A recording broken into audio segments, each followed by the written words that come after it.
If you know the enemy and know yourself, you need not fear the result of 100 battles. We are still day 3. In 50 minutes it's gonna be day 4.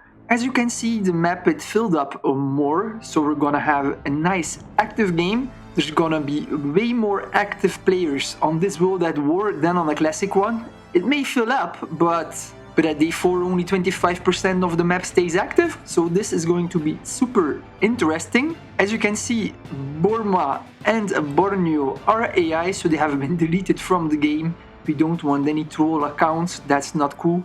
The password has been changed, so nobody can get in the game anymore to troll. So the last player to join was Algeria. So he's in the disadvantage, and he's a pretty new, inexperienced player, but I wish him all the best of luck. I've got shared maps with Benchualand, who is a very good player, so that will make very good content. He has now both smashed South Africa and Northwest Africa. Let's just see what kind of units he's using. 12 artillery, 10 rocket artillery. He made 1 interceptor. He upgraded all his infantry. 4 level 2 armored cars, 1 light tank, and 6 armored cars level 1. That's a very impressive army. That's a very strong start for a Comintern country. So he made 8 armored cars, 1 light tank, 1 interceptor, 12 artillery, and 10 rocket artillery. So he can both counter unarmored units, armored units, and with all these armored cars, he can counter any infantry that are trying to counterattack, and he can cover a lot of ground very fast. This is the power of Comintern. If you play Comintern, this is the build order you want to use. You make armored cars, artillery, rocket artillery, and a couple of interceptors to protect your airspace. And you see, this is a crazy good start. Comintern is one of the best doctrines in my opinion. Then we've got Colombia, who's also a very good player, also Comintern country. You can see he's also been expanding very rapidly. I'm gonna select all his units. So he produced 2 subs, 6 anti-tank, 6 infantry, 7 light tank. He's got another 4 anti-tank level 2. He went only for rocket artillery, so he has no artillery, but he has 14 of them. Oh, another 7 subs. So he has 9 in total, so he must have gotten 2 from another doctrine. 4 armored cars, and he has 1 motorized infantry. That's weird, a motorized infantry. I think it's an Axis one, no? It's Comintern motorized infantry, but I think it has the stats of an Axis one. So 9 subs, 10 anti-tank, 6 infantry, 7 light tanks, 14 rocket artillery, 2 armored cars, and 1 motorized infantry. Also a dangerous player and strategy, but as you see, both players, they are vulnerable from the air. Then again, it is early game, so there's not a lot of bombers yet, but both of them are going to have to invest in anti-air pretty soon and in interceptors. What have I done? I have now completely conquered New England. I'm gonna select my units. I made 5 militia, got 5 interceptors that I need to upgrade now to level 2, 5 tactical bombers, 4 subs, I've made 4 armored cars and 10 artillery. During the night I have both researched the level 2 for interceptors and also tank destroyers. And I've also put in queue both the tank plant level 2 and the airbase level 2, so that I'm ready to produce these units, right? Because if I upgrade my units, then I also need to upgrade the production buildings, logic, and tank destroyer. Well, it needs a tank plant level 2 because, well, it is a tier 2 unit. If I go to the tank destroyer, minimum production time is 3 hours 30 minutes. So let's see if I remember correct. I think I should be on the maximum production time now. See, 3 hours 30 minutes. I can produce it without any penalty.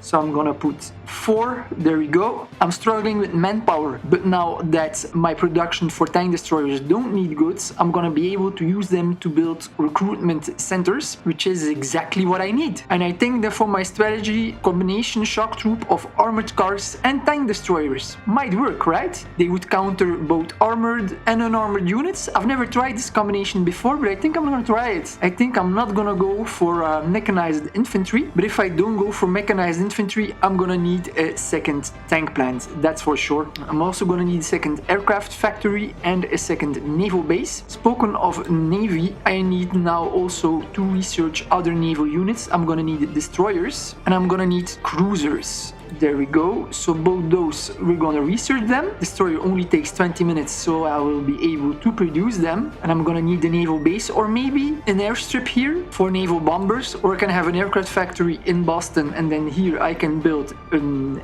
air base. Then I can cover this entire area with naval bombers. I think that would be a very nice plan. I think if I upgrade my interceptors, I should be able to make it to Boston out of Quebec or out of here. I'm gonna see that as soon as I've upgraded my interceptors. So yeah, everything is looking good. Got my first 10 artillery, got my first 4 bombers, but level 1 is very weak, so I don't want to use them. I want to upgrade them to level 2, so that is my next project. Right, let's now build recruitment offices. I've got my industry everywhere already level 2, except for food, because well, for the moment I don't need much food.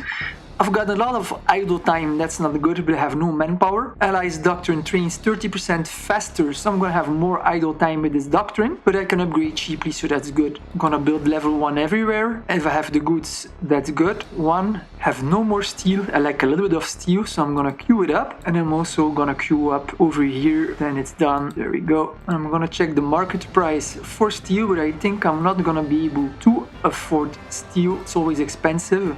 Actually, it's fine. I can buy 1,000 because I have a lot of money. And what is the price for goods? That's not expensive neither. I can buy 1,000 of that too. I always need them. There we go. So I think I've got all my recruitment centers building now. Great! So that's good. Good. So I'm good on the economic side. My research is done. I've got used up all my manpower. I've got a good army. I had a solid start. A bit slow, but it's fine, I guess. It's a slow doctrine. I'm gonna catch up later on. However, now I have a decision to make. I've allied myself with Illinois, who will be a very good ally and a solid player. However, he's gonna block me over here, right? I'm allied myself with Ontario, pretty much out of pity for the guy because he was surrounded with 4 players and no AI, and he's only level 30, so he's very new to the game. He's weakening himself a lot against Saskatchewan, so I think actually I'm gonna attack the guy. I had pity with him and I broke a rule of my own. I never keep a player alive that is next to my core provinces. Too dangerous to get backstabbed, and when you get attacked, you want to be able to fight in non-core territory so that you have a lot of space to maneuver, to retreat, because if you're fighting in your cores and you retreat, you can lose cities. So I want to fight in non-core provinces. My non-core provinces are over here, right? Non-core province over here too. So if I take him out, I'm gonna really have secured my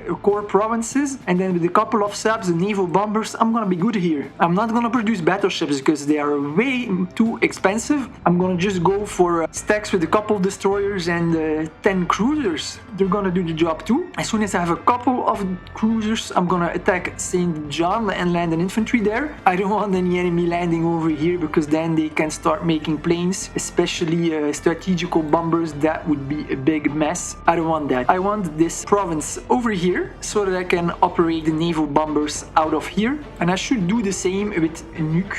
I don't want any strategical bombers here. And then I should take Iceland too. That will give me a perfect base to go to United Kingdom, which is an island as well. And then I've got a gate into Europe because that's where I need to go. I think if you look at my geography, it's gonna be the easiest way for me. I can let Illinois and North Mexico take care of the rest of the American continent. Colombia is gonna take care of the south. So I think I'm gonna focus on Navy and Air Force now so that I can invade the United Kingdom. Need to take over Ontario though. We will see.